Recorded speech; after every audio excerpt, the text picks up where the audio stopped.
Hello and welcome to this lecture number 5 of the content of week 1 on the course on control engineering. So far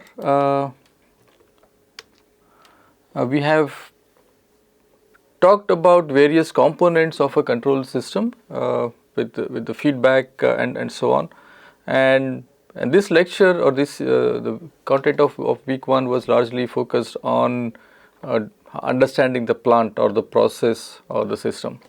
And in the process of understanding, we classified into few basic categories. We started off with static versus dynamic systems. Later on, we moved on to linear versus non-linear, time invariant versus time varying, causal and non-causal.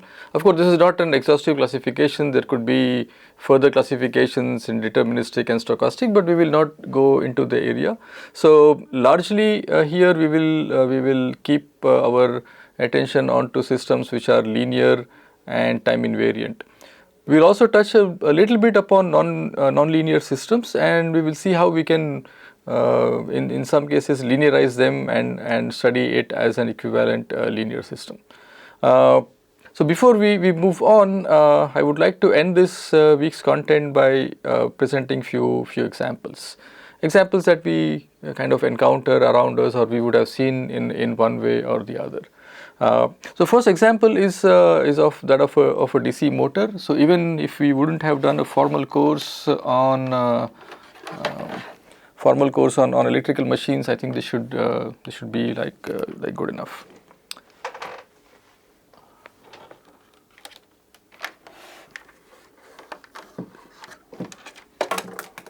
Sorry, I was searching for my pen. Okay, so in a very basic sense, this is a machine that converts electrical energy into mechanical energy through the creation of a magnetic field powered by a DC circuit. So by a DC current. So if I look at a standard way, so I will have the input voltage. If I would want to draw an equivalent circuit diagram, this voltage will be fed to the winding of the DC motor. The winding will have its own resistance, it will have its own inductance, and after all this, so there is something which is produced in the winding which is called the back EMF. Okay, and the generation of this back EMF is responsible for converting the electrical energy into mechanical motion, or in particular rotational mechanical motion. So I have an armature voltage VA, then the output I could measure either in terms of the angular velocity or even the angular position. So the voltage, of course, there will be, because I have a circuit here, I will have an equivalent current here. I will call this RA, I will call this LA for the resistance and inductance respectively, and this armature current kind of produces the torque. And I can write down the governing equations now in terms of V is RA IA plus LA DIA by dt plus the back EMF, and this back EMF is directly related to the speed or the angular velocity which my motor generates via a constant called the back EMF constant. Okay, so this is a little illustration of how mathematically, or even I can write down first a circuit equivalent of a DC motor and describe it mathematically by an equation like this. Of course, there are several variants of this. You have field control motors, armature control motors, and so on. We will see those examples as and when we need them. Okay, the next thing is the example of gears. Again, these are nothing surprising. We would have seen them in our daily lives in one way or the other. This is a rotating machine typically used to transmit rotational motion. It changes the speed, it changes the torque, also changes the direction in some sense. So one thing that we can observe is, so there will be some number of teeth here. I will call this N in and I will call this N out. There will be some angular velocity here, there will be certain torque here, and there will be some torque here and some resulting angular velocity here, just some kind of a transmission of motion. So, depending on the gear ratio, you will see that the number of revolutions will kind of change, right. If the ratio is say 1 is to 10, then equivalently you can see how the speed here is faster than the speed in the input side, if I may call it. And that ratio, how would we mathematically write it? Intuitively, it is clear that if the speed increases, the torque decreases, right, and vice versa. If the torque decreases, the speed will increase. How do we write it mathematically? And of course, we also know that and this is largely because the torque is inversely proportional to the speed. Mathematically, I could write it in the following way. So, I have the input gear, I will represent the torque, the angular velocity, and the number of teeth as t, omega and n, and the ratio of then also that t times omega at the input side will be equal to t times omega at the output side. Let us just say that the power that is transferred from the input side to the output side, and there is no, I am assuming that these situations are ideal and there is no loss of power while we transmit from the input side to the output side. Okay, so how are these related? The omega out by omega n in is n in by n out, and this is equal to the torque input versus the torque output. Okay, levers, again something which we would have seen somewhere, at least everyone as a kid would have played on that seesaw. So, levers amplify force. Here I am playing with the torque and the angular velocity. Levers, I can play around with the forces, and it works in such a way that the levers amplify the force based on the ratio of the disturbance. So, ratio of the distances. So, I'll classify this as the effort arm and the load arm from a fulcrum, and the torque balance equation says that the torque produced by the effort is equal to the torque produced by the load. So, if I do this direction, the net torque is the same, right, when there is this kind of rotation about the fulcrum. Slightly distinct from here. Here I have the torques which vary from the input side to the output side. So, I can intuitively see that a longer effort arm reduces the force needed to lift a load, but the distance, but it increases the distance that moves. That is kind of okay, which essentially means that what is now conserved is the force times the displacement. The force times the displacement. So, what was earlier a relation of torque times omega now translates to a relation between the force versus the displacement in such a way that the torques are the same at the input side and the output side. Okay, so the principle of momentum states that the effort moment is equal to the load moment. That is what this means, and mathematically we could write this as an expression which looks like this. Okay, lastly, electric transformers. Again, we would have seen this in a lot of places, from smaller versions to extremely large versions. This allows the transfer of electrical energy between two circuits while changing the voltage to some kind of a step up or a step down level. So, what happens is, there is a magnetic core. Through this core is a winding here. There is a voltage that is applied here. This winding has say N1 turns. This voltage through this coil produces a current. The current in turn produces a magnetic flux which goes around the core. This flux movement also induces some voltage here with V2 and N2. So, how does the transfer happen? So, I have a primary winding which is connected to the input supply voltage. Secondary, it is connected to the output. So, here there will be some load, and there is a magnetic material called the core which couples these two windings. So, the induced EMF we know from bit of electrostatics and physics that the induced EMF is proportional to the number of turns. So what happens here? So I have the thing that the voltage is proportional to the number of turns. So V1 over V2 will be N1 over N2, and the currents will change appropriately. So what also happens, you can look at it as that the net power transferred from the primary side to the secondary side remains the same. Again, in ideal situations. In non-ideal situations, you will have a little bit of losses which you can model and also account for. So this is the equation of a equation of a working of a transformer. Okay. This is kind of also a little obvious. So I have a series RLC circuit. I know that I can just how do I write down mathematical models? I know how voltages and currents are related to each other in case of a R, in case of a L, in case of a C. For series circuit, I just use the Kirchhoff's voltage laws to just write down equation governing the dynamics of the system. So this is the model of the RLC circuit,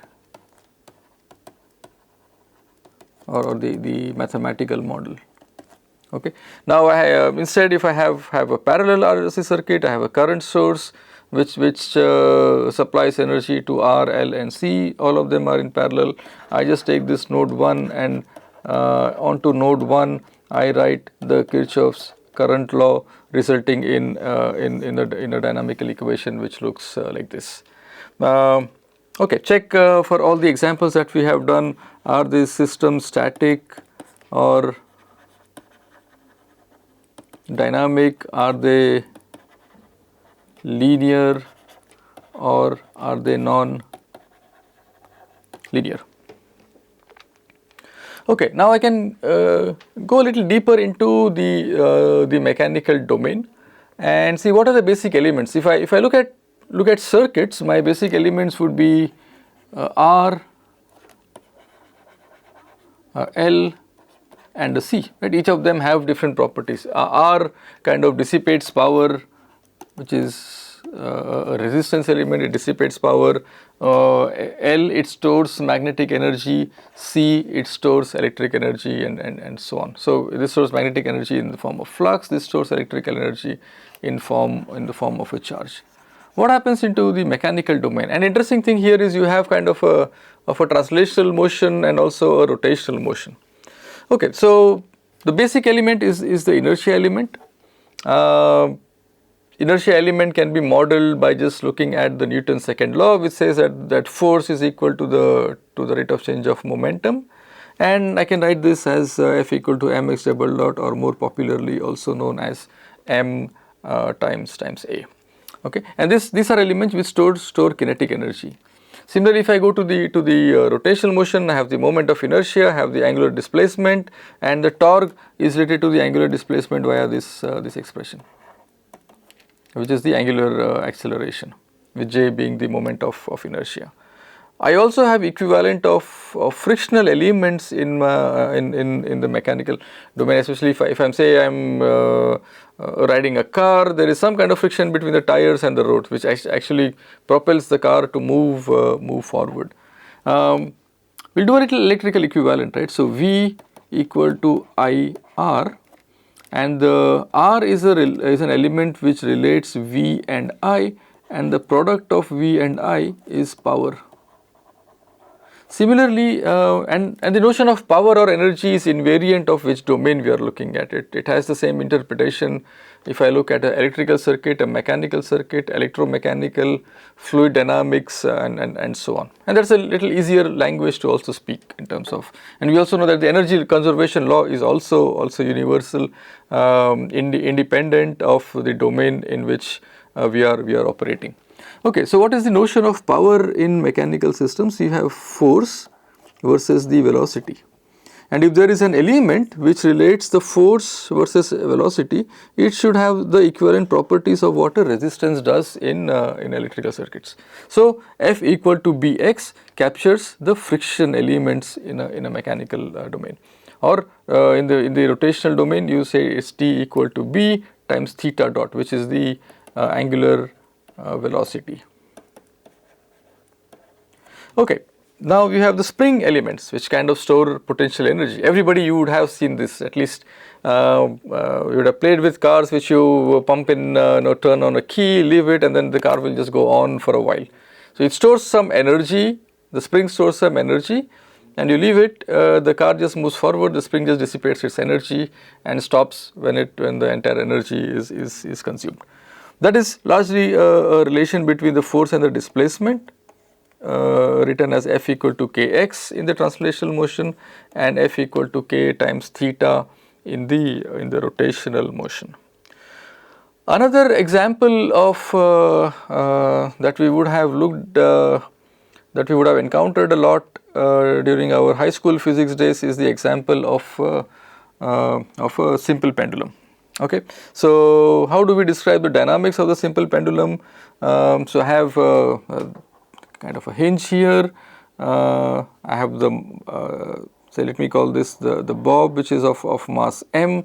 The pendulum is of the length L. So this is here is my hinge, and I could possibly have a damping coefficient also over here. Okay, so what is the mechanics of all of this? And how do we even model this? So what do I know is that if I just take a pendulum, I just start from an initial condition, it just keeps oscillating, or I would expect it to keep oscillating. In some cases it oscillates and then it kind of again goes down to its equilibrium position, or this exactly the downward position. So what are the variables of interest here? I have theta, that is the angular displacement, omega, which is the angular velocity. Okay, and then I have now the rotational torque, that largely is because of the inertia of this bob. I can write it as j theta double dot j equal to ml square. So this is the rotational torque. Okay, now in addition, since this mass is like hanging, it also will be subject to gravity. Okay, and then there will be a equivalent torque due to gravity which will try to pull the system back to its equilibrium configuration. So I have a torque due to gravity modeled as mgl sin theta. Okay, and then of course the frictional torque, if friction exists, you will have the frictional torque is b times theta dot. Okay, when the system is lossless, the ideal system, I can write it as b is equal to 0. Okay, what do my balance laws says? The balance law says that if I take this rotational torque, the rotational torque and the gravitational torque act in opposite directions. Okay, so if this is moving on this side, gravity will try to pull it back.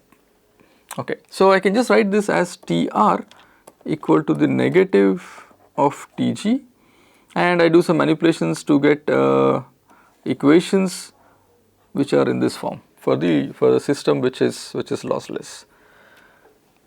If the system has some friction, the Tf will also act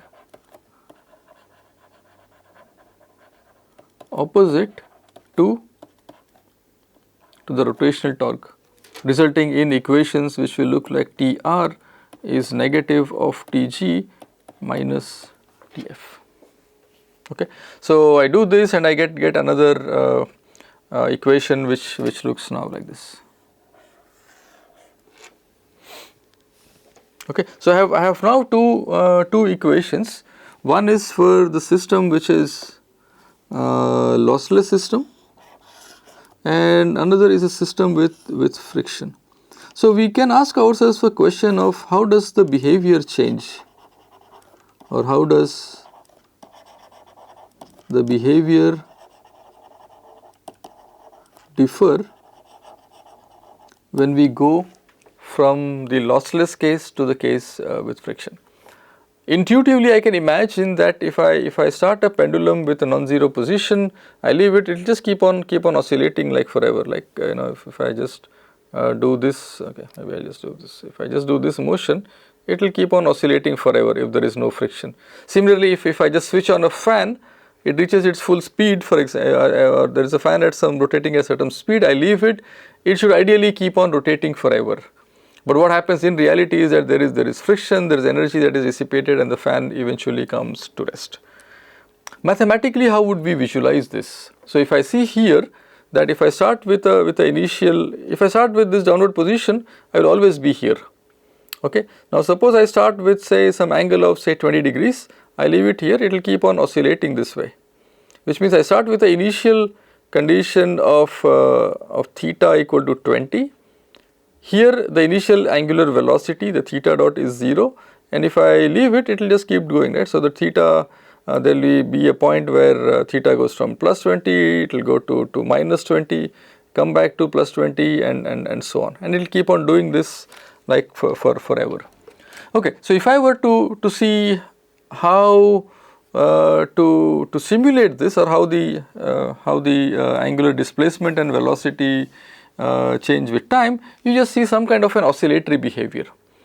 Okay, so it goes from, say I have a pendulum is at say some number, say some 0.8 radians or something, then it will go to negative of the same number, it will go here, and so on. Similarly, the velocity will also say the position and the velocity also will change, right. So if I start with initial velocity is 0, that is depicted here.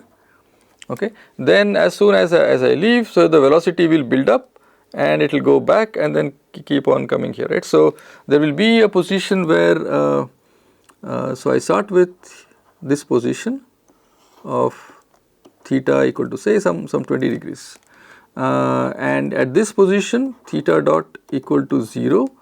As I leave it, this will keep going here until this position. So say I will call this theta as minus 20. At this point again theta dot is 0. So it is building up momentum, it will build up velocity, it will reach this point because the gravitational force will try to pull it back. At this point again I will have the theta dot equal to 0. At this point I will have theta which reaches its maximum in either side, right, if it is going this side or even this side. So that is depicted here in the picture of the maximum velocity. Okay, and they occur at position of theta equal to 0, right. This is the angular displacement, right. Theta equal to 0, I have the maximum velocity, and theta equal to, and if I see, look at this, right, the maximum angles here, theta is maximum with plus minus, then theta dot will be 0 in both of those cases. Okay, how will I relate this to energy, right. So when theta equal to 0, okay, and then what I know is that the total kinetic energy plus potential energy should be constant, because there is no loss captured as B equal to 0. Okay, when theta equal to 0, mgl sin theta is 0, and therefore my potential energy is 0 the way it is measured, and the kinetic energy is maximum. Okay. Similarly, at the points where theta is say plus minus its maximum value, say 20 degrees or whatever, and then at this points theta dot equal to 0, which means the kinetic energy is 0 and the potential energy becomes a max. Okay. So you are just following the principle of conservation of energy. It's also evident in this graph here. Okay, so that is nice, but what happens when B is not equal to 0? Like two things can happen. One is I just leave it from here, you see it will just oscillate, and slowly the amplitude of the oscillations will decrease and slowly it will come and stay at this point. Okay. Now similarly, if I do something else, if I start from here, if you see, right, I start from here and I leave it, right, it just comes to 0 and just stays there. Two things are happening. In one case, it just oscillating and the oscillations just die down. okay, until it comes to 0. In other case, I just leave it, I leave it from here, it just comes to this position and just stays. Start from here and just stays. Okay. So, these are response of underdamped systems where I start from a non-zero position, my velocity or my angular position, it does not oscillate constantly around theta equal to 0, but it slowly the oscillations die down and theta goes to 0, similarly with theta dot. That is for underdamped case. So, I just oscillate and go. For overdamped case, I start from this position and I just come and stop here, right. So, this will be overdamped case, and you can also see with a thing like this, right. So, the minimum resistance will keep on oscillating. If I increase the resistance and if I hold this hinge much tighter, it will just come and slowly stop here. So, again in much of our design we will look at what happens in underdamped case and also in the overdamped case, how this affects or how this turns out to be a nice design parameter. For now, what we have understood is the behavior for B equal to 0 and behavior for B not equal to 0, where it is classified in two cases as underdamped and also overdamped. Okay. So, the last example, which is kind of which comes from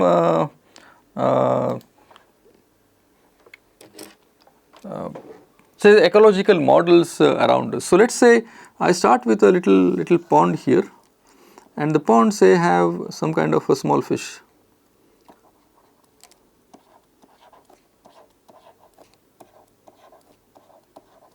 And these are all vegetarian people, so they have some little things to feed on. And the assumption is that the food source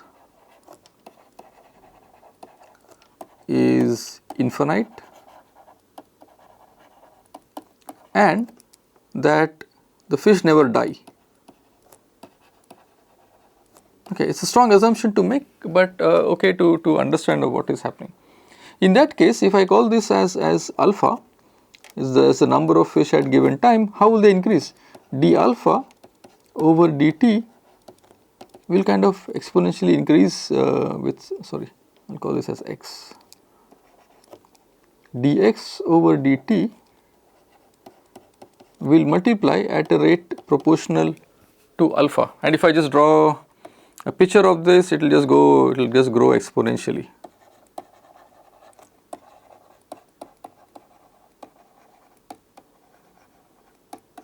Okay, let us say somewhere else there are bigger fish and typically they feed on smaller fish, and in this situation they have nothing to eat. And if there are species which have nothing to eat, they will slowly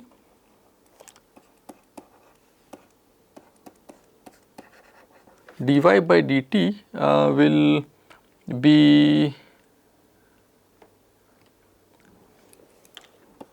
there will be a negative slope minus gamma y of t. So, starting from any initial condition of y, these species will eventually go to 0.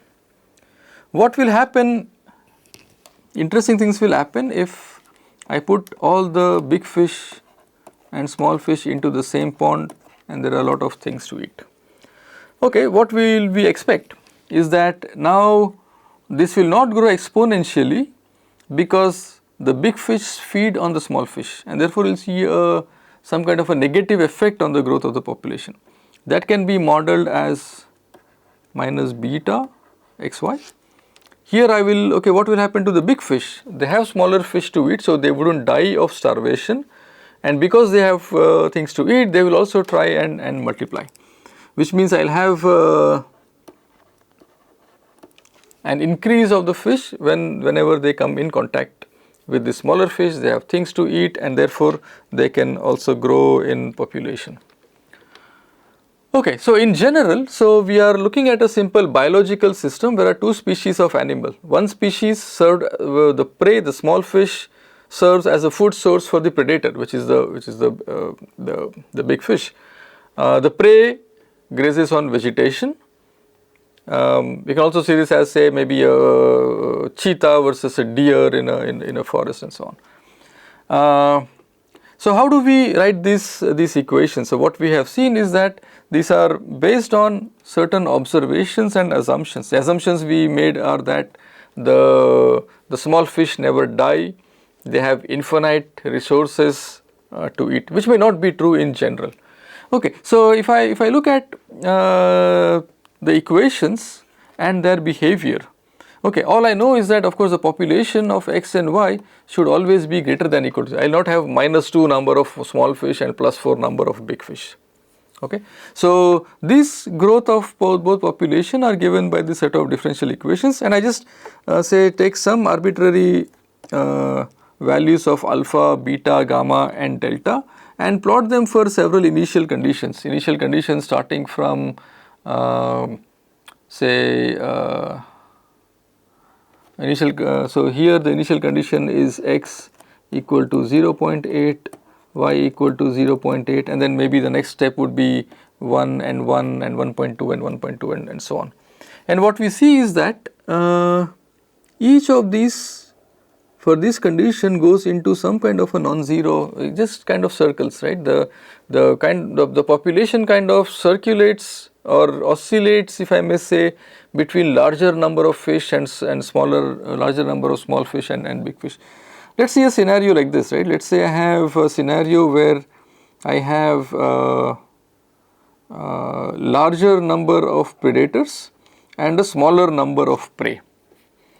Okay, what would be happen? Because there are more people competing for lesser food, we would see that the population, of course the population of the prey will also come down, is that we will see an initial motion which is somewhere towards this, right. Both the predator and prey will decrease, and as these keep on decreasing, there will be some point where the number of, because a lot of big fish have died down because of lack of food, there will be a situation where the smaller fish also now have a chance to grow, right. So now there will be some point where the direction will reverse and they will go here, okay, which means now that the smaller fish and the bigger fish both will increase, okay, and then it will kind of have a circular kind of or an orbital motion and so on. Okay, you can kind of simulate this. I'll post the code for you and so on. Okay, so where are we now? We classified systems into things of our interest. So in this course, we will look at restrict ourselves to static or dynamic, linear, time invariant and causal systems. Okay, we will also look at a little bit of this by converting them into linear systems. Okay, now we kind of know a little bit of what is happening within this block of the plant or within this block of the entire control system architecture, and we will now see what happens in these wires in each of them, right, and that will be classified as the role of signals in control theory, and much of this thing would be a little bit of revisit of the signals and systems course which we would have done earlier. So thanks for listening, and I'll see you in the next lecture.